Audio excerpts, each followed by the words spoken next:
السلام عليكم ورحمة الله وبركاته የዩቲዩብ ቻናል ቤተሰቦች እንዴት ናችሁ? ሰላም ናችሁ? ደህና ናችሁ? እኔ በጣም ሰላም ነኝ አልሐምዱሊላህ። እስኪ ዛሬ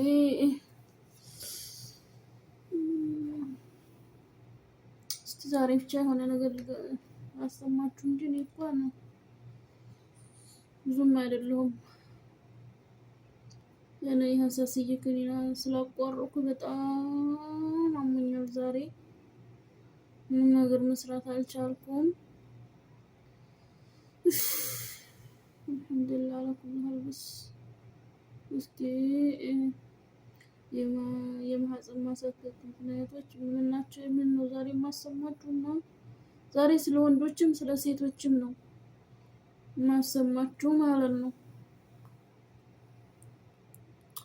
እንግዲህ እንኳን አልቻልኩም ገደም ብያለሁኝ። የፈንገስ ወይም ደግሞ ይስት ኢንፌክሽን ነው። እንግዲህ ከሁሉም ምክንያቶች ሁሉ የመጀመሪያውን ደረጃ ይዛል ተብሎ ሰላም አለይኩም ወራህመቱላሂ ወበረካቱሁ። ዛሬ ደግሞ ሌላኛውን ጥያቄ ለመመለስ ነው የመጣሁት። እሱም የማህፀን ማሳከክ ዋና ዋና ምክንያቶች ምንድናቸው፣ መፍትሄዎቻቸውስ ምንድነው የሚለውን ነገር አጠር አድርጌ ልነግራችሁ ነው የመጣሁት። እንግዲህ ብዙ ምክንያቶች ሊኖሩ ይችላሉ። ከነዚህ ውስጥ ዋና ዋናዎቹ አንደኛው የፈንገስ ወይም ደግሞ ይስት ኢንፌክሽን ነው። እንግዲህ ከሁሉም ምክንያቶች ሁሉ የመጀመሪያውን ደረጃ ይዛል ተብሎ የሚታሰበው እሱ ነው። ይህ ይስት ኢንፌክሽን ወይም ደግሞ የፈንገስ ኢንፌክሽን በሚኖርበት ሰዓት ላይ የተቆራረጠ እርጎ የሚመስል ነጣ ያለ ፈሳሽ ይኖራል። እንዲሁም ደግሞ አብሮ የማቃጠል ስሜት ይኖራል። ይሄ በሚሆንበት ሰዓት ላይ እንግዲህ ሐኪም ቤት ሄዶ እሱ መሆኑን ቼክ በማድረግ ጸረ ፈንገስ መድኃኒቶችን መጠቀም ይቻላል። እንዳይመላለስስ ምን እናድርግ የሚለውን ነገር በሌላ ቪዲዮ ላይ ስለሰራሁት እሱን ገብታችሁ መመልከት ትችላላችሁ። ሌላኛው ባክቴሪያል ቫጂኖሲስ ነው። እንግዲህ ማህፀን አካባቢ ላይ ባክቴሪያዎች አሉ እናንተን ከበሽታ የሚጠብቁ ማለት ነው። እነሱ በሚረበሹበት ሰዓት ላይ ባክቴሪያል ቫጂኖሲስ ይከሰታል። ይሄ ሲሆን ግራጫ ወይም ደግሞ ነጣ ያለ ወፈር ያለና ከበድ ያለ ሽታ ያለው የማህፀን ፈሳሽ አብሮ ይኖራል። ይሄ በሚሆንበት ሰዓት ላይ ምናልባት ሌሎች የባክቴሪያ ኢንፌክሽኖች መኖርና አለመኖራቸውን ቼክ ከተደረገ በኋላ ጸረ ባክቴሪያ መድኃኒቶችን መስጠት ይቻላል። ሌላኛው እንግዲህ ቆዳና ከቆዳ ጋር የተያያዘ ህመም ሲኖር እንደዚሁ ማሳከክ ይኖራል። ለምሳሌ ኤግዜማ ካለ፣ ሶሪያሲስ ካለ፣ እነዚህም ካሉ ያው የማህፀን ማሳከክ ይኖራል። ይህ በሚሆንበት ሰዓት ላይ አንቲ አለርጂኮች ክሬሞች አሉ፣ እነሱን መጠቀም ይቻላል። እነሱ መሆናቸውን ቼክ ከተደረገ በኋላ ማለት ነው። ሌላኛው እንግዲህ የሚረብሹ ነገራቶችን የምትጠቀሙ ከሆነ ለምሳሌ ሽታ ያለው ሳሙና የምትጠቀሙ ከሆነ፣ ስፕሬዎችን እዛ አካባቢ ላይ የሚረጩ ነገራቶችን የምትጠቀሙ ከሆነ፣ ሴንቴቲክ የሆኑ የውስጥ ልብሶችን የምትጠቀሙ ከሆነ፣ እንዲሁም ደግሞ እጅግ በጣም ታይት የሆኑ የሚያጣብቁ ልብሶችን የምትጠቀሙ ከሆነ ለዚህ የማህፀን ማሳከክ ትጋለጣላችሁ ማለት ነው። በምትኩ ሰፋ ያሉና ከተኒ የሆኑ ወይም ደግሞ ከጥጥ የተሰሩ የውስጥ ልብሶችን መጠቀም ያስፈልጋል ማለት ነው። ሌላኛው ምክንያት ደግሞ የወር አበባ ነው። የወር አበባ እንግዲህ በወር አበባ ጊዜ፣ ከወር አበባ በፊት ወይም ከወር አበባ በኋላ ማሳከክ ሊኖር ይችላል አንዳንድ እህቶች ላይ። ምክንያቱ ደግሞ የሆርሞን ለውጥ ስለሚኖር ነው። ይህ በሚያጋጥምበት ሰዓት ላይ እንግዲህ ማህፀን አካባቢ ንጽህና መጠበቅ፣ እርጥበት እንዳይኖር ወይም ደግሞ ደረቅ እንዲሆን ማድረግ ብቻ በቂ ነው እና ደግሞ ዶቺንግ ወይም ደግሞ መታጠብ የሚባለውን ነገር ማስወገድ ነው። ያ የሆርሞኑ መዛባት በሚስተካከልበት ሰዓት ላይ ማሳከኩም አብሮ ይስተካከላል ማለት ነው።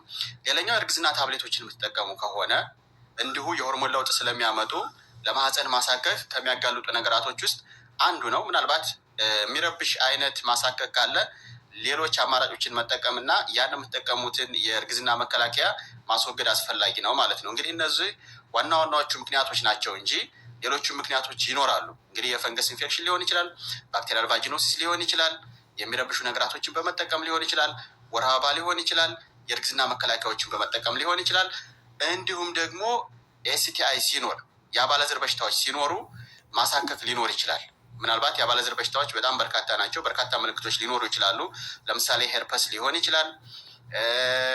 ሌሎችም አይነት በግብረ ስጋ ግንኙነት የሚተላለፉ ህመሞች ሲኖሩ ተመሳሳይ ነገሮች ያጋጥማሉ። ይህ በሚሆንበት ሰዓት ላይ ሐኪም ቤት ሄዶ ምን አይነት የአባለዘር በሽታ አለ የሚለውን ነገር ከተለየ በኋላ ትክክለኛ የሆነ ሕክምና ማግኘት ያስፈልጋል ማለት ነው። ቀጣይ ደግሞ ስለ ወንዶች አዳምጡ። ወላይ በጣም ብርድ ነው ያለኝ። ያመመኝን ነገር በነግራችሁ አሳዝናችኋለሁኝ፣ ግን አልነግራችሁም። ብቻ አዳምጡ። ሰላም አለይኩም ወረህመቱላሂ ወበረካቱሁ። ዛሬ ደግሞ ስለ ስንፈተ ወሲብ የተወሰነ ልበላችሁ ብዬ ነው። እንግዲህ ብዙ ወንድሞች በኢንቦክስ ስለጠየቁኝ እዚህ ሶሻል ሚዲያ ላይ ባብራራው ሌሎች ደግሞ ይጠቀሙበታል ብዬ ስላሰብኩ ነው። እንግዲህ ስንፈተ ወሲብ ሲባል የወንድ ልጅ ብልት አለመነሳት ወይም ደግሞ ከተነሳ በኋላ የሚፈለገውን ጊዜ ያክል ሳይቆይ መልሶ መሟሸሽ ማለት ነው የሚፈለግበት።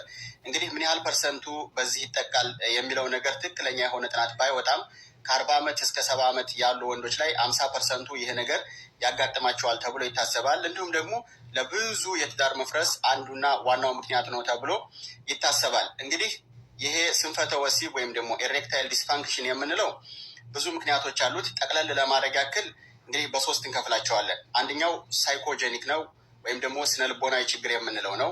ሁለተኛው ኦርጋኒክ ወይም ፊዚካል ኮዝ የምንለው ነው ወይም አካላዊ ምክንያት የምንለው ነው በአማርኛ። እና ደግሞ ሌሎች የምንላቸው ምክንያቶች አሉ። እንግዲህ እነዚህን ነገራቶች እንዴት እንለያለን? ሳይኮጀኒክ ነው ወይ ያለብኝ ማለት ስነልቦናዊ ችግር ነው ወይ ያለብኝ ወይስ አካላዊ ችግር ነው ወይ ያለብኝ የሚለውን ነገር እንዴት እንለያለን የሚለውን ነገር በቀጣይ ቪዲዮ ላይ ይሰራላችኋለሁ። በእርግጠኝነት 100% እቤታችሁ የትኛው ችግር እንዳለባችሁ መለየት ትችላላችሁ ማለት ነው።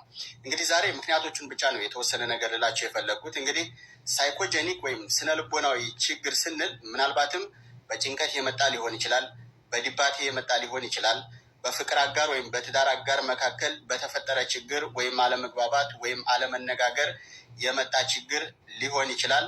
ወይም ደግሞ ሰዎች የጥፋተኝነት ስሜት የሚሰማቸው አይነት ነገር ከሆነ ለዚህ ኤሬክታይል ዲስፋንክሽን ይጋለጣሉ ማለት ነው። አካላዊ ሲባል ብዙ ምክንያቶች ይኖራሉ። ለምሳሌ ደምና ከደም ስር ጋር የተያያዘ ችግር ሊሆን ይችላል። እንግዲህ ብልት ለመቆም እዛ አካባቢ ላይ ያሉ የደም ስሮች በደም መሞላት አለባቸው።